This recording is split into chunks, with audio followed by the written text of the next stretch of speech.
శ్రీవారి భక్తులకు అందించే అన్నప్రసాదాలు, తాగునీరు ఇకపై మరింత సురక్షితంగా, నాణ్యతతో అందనున్నాయి. తిరుమలలో స్టేట్ ఫుడ్ ల్యాబొరేటరీ, టీటీడీ సంయుక్తంగా నిర్మించిన భారత ఆహార భద్రత ప్రమాణాల ప్రాధికార సంస్థ ల్యాబ్ అందుబాటులోకి వచ్చింది. ఇక్కడ నిర్వహించిన మొదటి పూర్తిస్థాయి అధికారిక పరీక్షల నివేదికను తిరుమల తిరుపతి దేవస్థానం అదనపు ఈవో వెంకయ్య చౌదరి పరిశీలించి ఆమోదించారు. 25 కోట్ల రూపాయలతో నిర్మించిన ఈ ల్యాబ్ 2.5 నెలల్లోనే పూర్తి స్థాయిలో సేవలు అందించడం సంతోషకరమని వెంకయ్య చౌదరి తెలిపారు.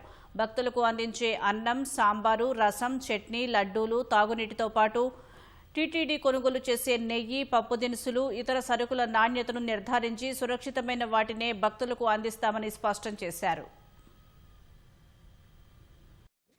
ఇక్కడున్న ఎక్విప్మెంట్స్ కూడా స్టేట్ ఆఫ్ ఆర్ట్, మనకి ద బెస్ట్ ఎక్విప్మెంట్స్ని ఇక్కడ వాళ్ళు ఇన్స్టాల్ చేయడం జరిగింది. సో వాటన్నిటి కూడా వాళ్ళకి ఎక్స్పీరియన్స్డ్ టెక్నికల్ పీపుల్ వాళ్ళని డిప్యూట్ చేయటం వల్ల చాలా బ్రహ్మాండంగా ఉంది. దానితో పాటు వెరీ ఇంట్రెస్టింగ్ ఏంటంటే మనం అన్నదానంలో సర్వ్ చేసే సాంబారు, రైసు, అలానే రసం కాడ నుంచి, చట్నీ కాడ నుంచి, అలానే మనం అంతకుముందు వాటర్ కన్నులు పంపించేవాళ్ళం.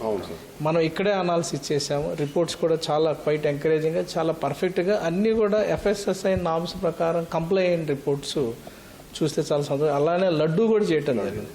లడ్డూలో కూడా మైక్రోబయాలజీ కూడా చేయటం జరిగింది. సో మనకి ఇప్పుడు ఒక రకంగా చెప్పాలంటే మనం సెల్ఫ్ సఫిషియెంట్, మనకి అన్నీ కూడా స్టాట్యూటరీ నామ్స్ కంప్లై అయ్యి స్టాట్యూటరీ పారామీటర్స్ని కూడా టెస్ట్ చేసే ల్యాబొరేటరీ ఉండటం అనేది మనకి చాలా సంతోషకరమైన విషయం.